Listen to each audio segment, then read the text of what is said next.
Okay, so now in this video, we are discussing how to be on Leslie's good side.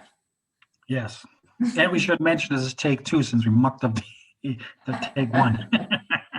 Zoom does not like us, kicked us off.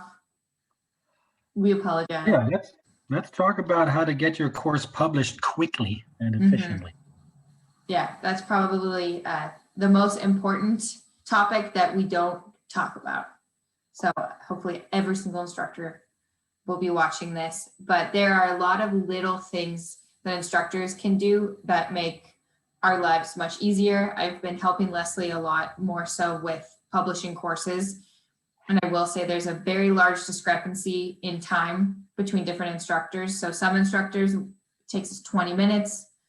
Everything looks good. We go through it. Other instructors, it's a whole charade. It's an ordeal. It goes back and forth. It's hours of work. So for this, it could take weeks for that matter, that's right? true. If he's back and forth, and we don't want that. And you as the instructor, you don't want that, right? Yeah, it's no bueno. No bueno. So what do I do before I hit that submit for review on my course? So I would say very first thing after your instructor, after you've already chatted with me, you're getting in the groove, you're starting your course, you have to submit a test video to us to get approved. So it's under course content. You can go in. Right here, All this one, right? you need. Yep, 2 to 5 minutes, short and sweet.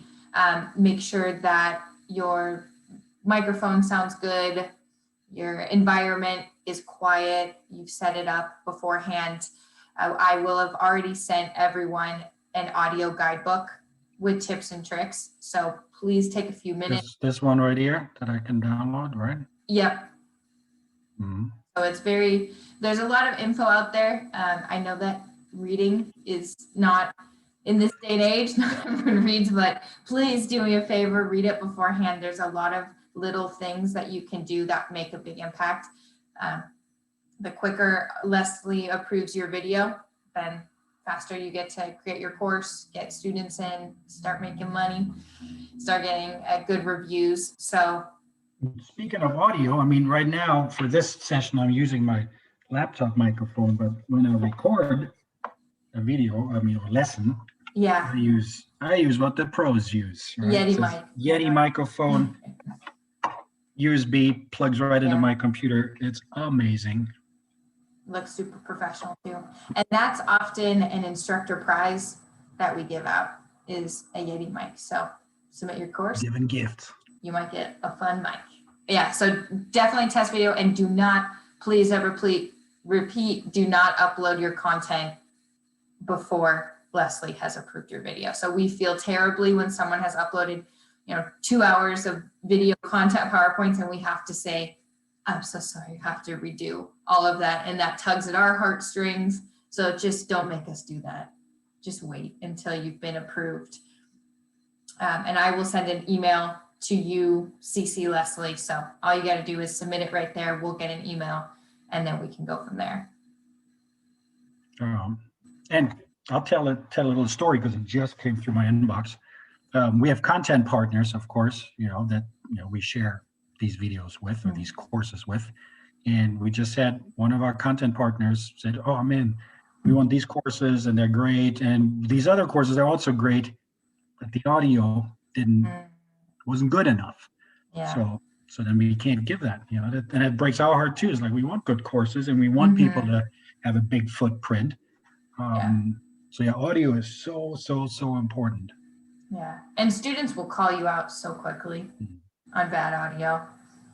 They're brutal. No nonsense. Take no prisoners. They'll let you know. Yeah, so what about screen resolution? It says here, I got to have very high screen resolution. Yeah, and so very high, but something adequate. And our templates, you can download the templates that we have, the PowerPoint templates, use that, do a screen recording. It doesn't, I think some people stress about what topic as well. It doesn't have to be exactly what your course is on. We just want to hear. Yeah, we don't actually care about the content of the test video, right? We just want to, is your screen resolution good? Is your audio good? Is file Yeah. size good, right?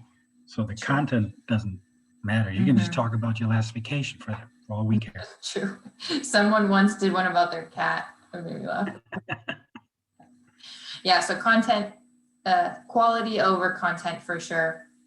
And then once you have the green light from us, you can start using this as kind of an outline for getting your course ready. You can always adjust your section titles, your lesson titles. So there's wiggle room once you get started. But when you're actually uploading your MP4 file, at that point, you want to make sure you feel good about it. Like that should be published ready. You shouldn't be uploading an MP4 file thinking, oh, Leslie will make this beautiful for me.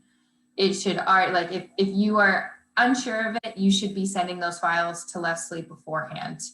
Maybe we transfer them, chat with her, but once it's uploaded, you want it, when you press submit for review, it should be good enough by your standards that you would say, I would take this course. So you've gone through, made sure all the spelling is correct. I use Grammarly. Make sure you don't have any misspellings. Make sure your summary sounds good, is the appropriate length. Makes a student like, would you want to take this course if you read it? Go through some courses that have high reviews. How do they phrase their summary? Spend some time on it, proofread it, make sure your punctuation is correct, your spelling is correct. And that's the same for your goals. And all of this info is the summary, what I always try to do, I try not to overthink it. I also try to use real English, like I'm talking to you. I don't want a bunch of blizz blah words in there. Yeah. Basically, I just want to tell the student, if you take this course and you complete it, this is what you will be able to do then. Mm-hmm. This is what you will have learned, and you will be able to complete these tasks or transactions or whatever. Yeah, good point. And then, on the goals,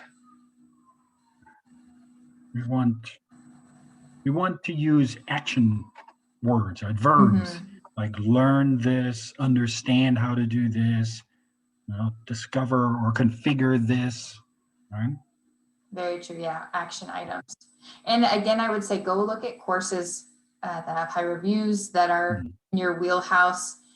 Please don't just put in learn Excel as one of the goals, or don't put it in thinking that Leslie or I will spruce it up for you. If you want your course to be published quickly, take an extra 5 minutes, structure your goals in a way that is appropriate and will actually make a student want to take your course. Yep, exactly. There's one other thing that sometimes people have a tendency to breeze over, right? And it's the course tags and the post-production section right here. This is probably more important than people think it is at times, right?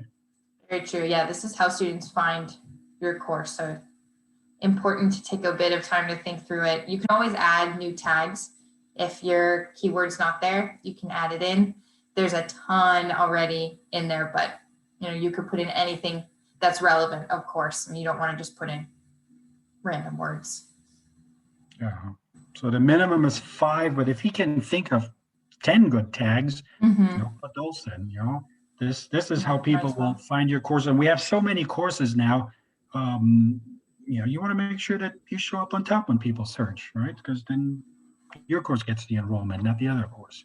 Yeah. Right? So the better your tags are and the more relevant tags you have, the better the chances of your course being found. Yeah, all these things are helping you as well. Help us help. Help me help you.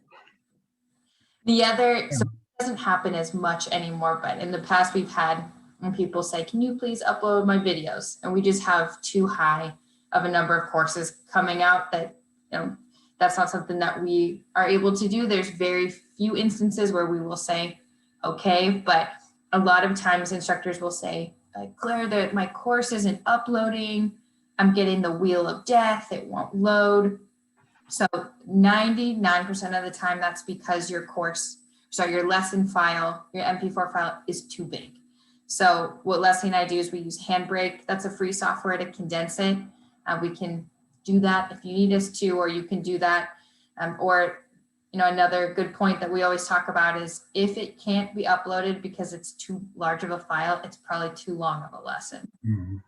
Yep. So we put this right here, right? The perfect lesson length is anywhere from 5 to 7 minutes. If your lesson is 20 minutes, that's a red flag, right? Yeah. Yeah. Yeah. Keep it short and sweet. That kind of goes for everything, like lesson titles, section titles. We don't want it to be long sentences that stack on top of each other when it gets published. Just make them easy to read, short and sweet. Quiz titles, everything should be along those same lines. Proofread, short and sweet, easy to understand. I see a lot of people not proofreading their quizzes as well. So I'll have to go and kind of look at how they have posed their questions. Do the answers make sense? Are you proofreading that? So please just, once. People will call you out on it, right? So if you have spelling errors in your course, we get emails like every week, like there's a typo in this course, and you might get a bad review from somebody that is not worth getting if only you just do a little bit of proofreading, right? Yeah. No, very. We try to do it too, but we can't catch every typo either. Yeah, and that just makes it so much easier for us to get your course out very efficiently if that's done on the front end. The other thing that some instructors will upload everything and then they don't even watch their course back. So make sure your lesson plays, make sure that it sounds good. So it should be publish ready. It shouldn't be Leslie ready. You shouldn't just have that expectation that Leslie will finish it for you. It should be ready to go with a once over from us. I'm reminded of our team meeting just a short while ago at the beginning of the year when Leslie said that her New Year's resolution or intention was to say no. So keep that in mind. True. Yeah, sometimes I think people don't realize there's humans behind this combing through your work. So we're happy to help, but there's easy things you can do to make it easier. The fact of the matter is, we have so many courses and so many lessons that, we have a limited bandwidth too, Yeah. So what do you think, like some of our top instructors that have 5, 6, 10 courses, when they submit a new course, they know exactly how it's done. Like how quickly do we get a course out like that versus a brand new instructor that needs some hand holding? It's the first course. What's the range or the typical duration?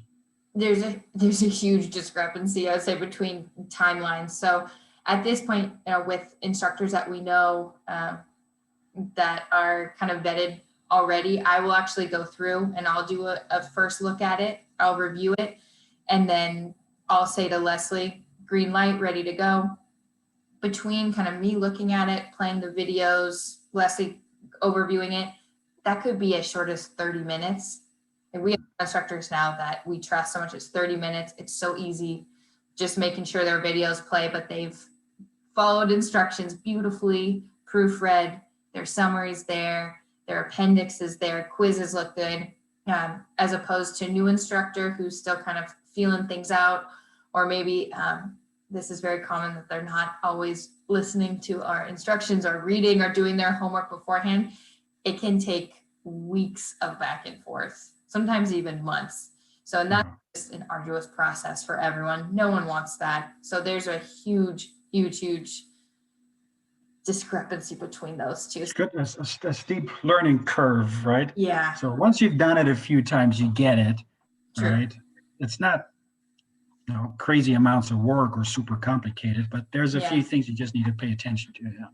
True. And not to shame new instructors. I know that there is that curve. You kind of get used to us, what the process looks like, but there's definitely two buckets of new instructors, those who are needing a lot more handholding because maybe they're not researching or reading themselves or watching my course on how to create courses. That's the first thing I say. I get an email with 7 questions and I will say, please kindly watch the course where I answer all 7 of these questions that's available to you. So there's a lot of resources. We just need instructors to do a little bit of homework on the front end as well. All right, good. Then when you did all that work, then you're ready to hit the button. And then you'll submit for review. Yep, exactly. And if we have anything, small, most of the time Leslie and I will fix it. If it's something we need instructors to do, we will reject it for the time being. You can fix that and then submit it for review again. And then it will be live and you'll get a nice email saying, congratulations, your course is live. Right on. Which is exciting.